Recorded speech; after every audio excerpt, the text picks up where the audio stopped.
Canada curious?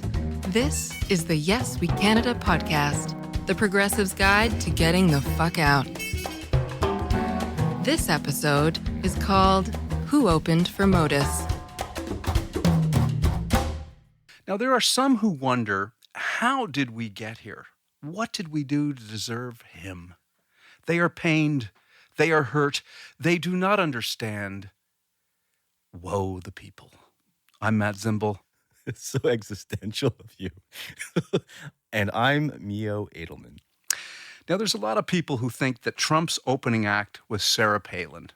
Yeah.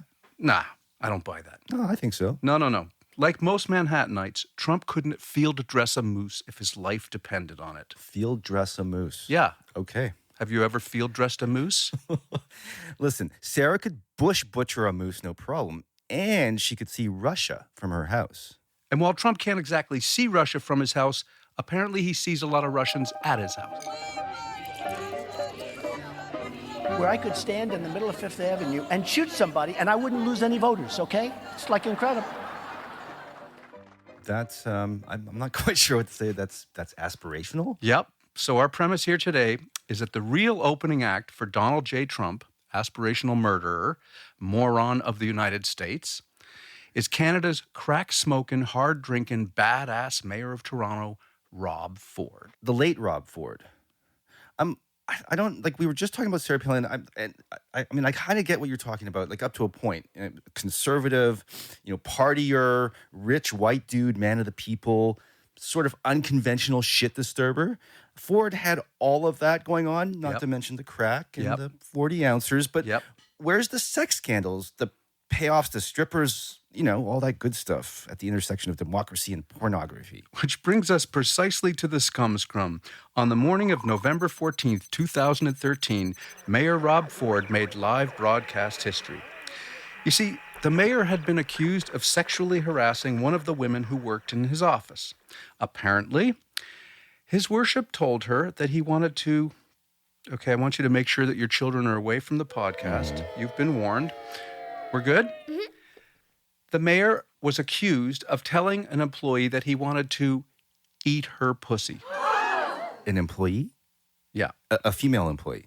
I think those would be the only kinds that come with that kind of equipment. Okay, but wait a second. This sounds like the Access Hollywood tape. Oh, no. This was not the Access Hollywood tape.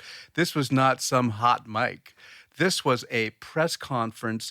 Shall we roll the tape and hear the worship in his own words? Oh, and the last thing was Olivia Gondak. It says that I wanted to eat her pussy. Olivia Gondak. I've never said that in my life to her. I would never do that.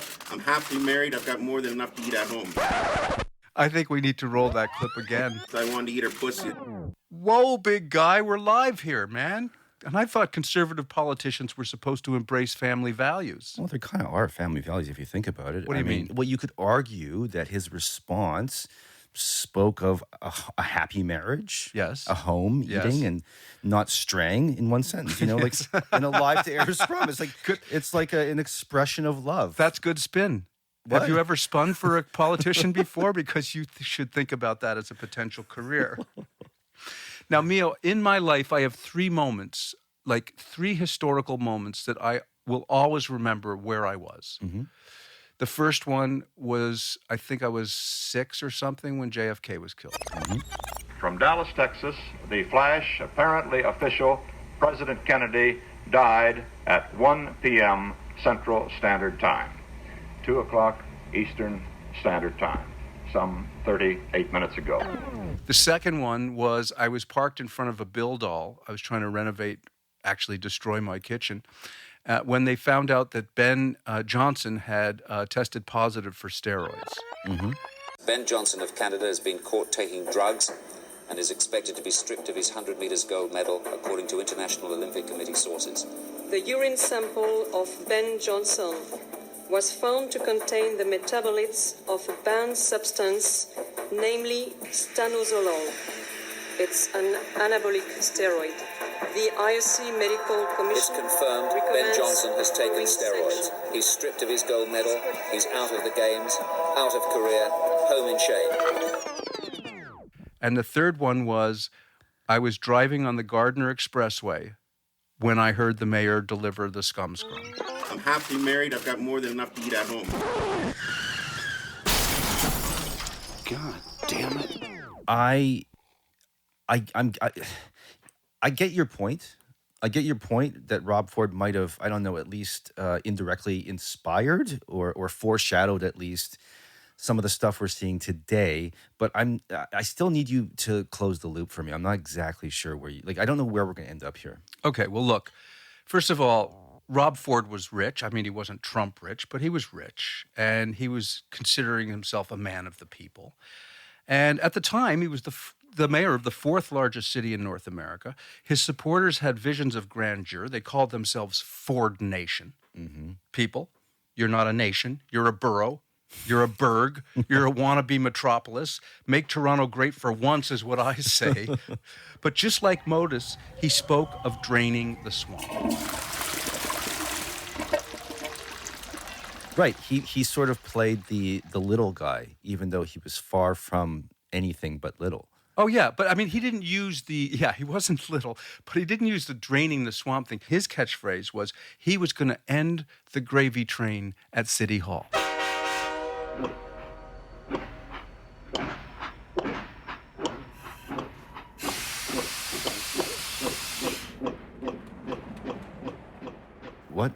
What was that? That was a gravy train. Oh, my God. Okay. Now, I think supporting cunnilingus among consenting adults is excellent public policy. Do you agree? I think it's a very open-minded policy, yeah. Okay, but he also wanted to close libraries and take away bike lanes. So how can you be, I mean, I know the listeners are asking this question themselves right now. How can you possibly be pro-cunnilingus and anti-bike? It makes no sense. I think you're stretching it. I don't think cunnilingus was on the municipal platform during his elections. No. I'm not, although it was definitely a deliberate moment. It wasn't an off-the-cuff sort of moment. I don't know if that was actually on his electoral platform. Yeah, no, I don't think so. But I mean, I think in a certain way, there was a thing about Rob Ford. Yes, he had money. Yes, he lived in an expensive area. At the same time, he had way more actual, I don't know, connection with the common man, right? So if you think about it, talking a little bit rough, having those barbecues in his backyard, a chicken in every pot, a car in every garage. That wasn't him. No, that wasn't him. That was Herbert Hoover. Vote for me and you'll have cunnilingus. That sounds like a good platform, though. I wonder if he took in the woman's vote with that one. One would hope. Now, he wasn't progressive, but he was entertaining, as long as you could keep the young'uns away from the TV.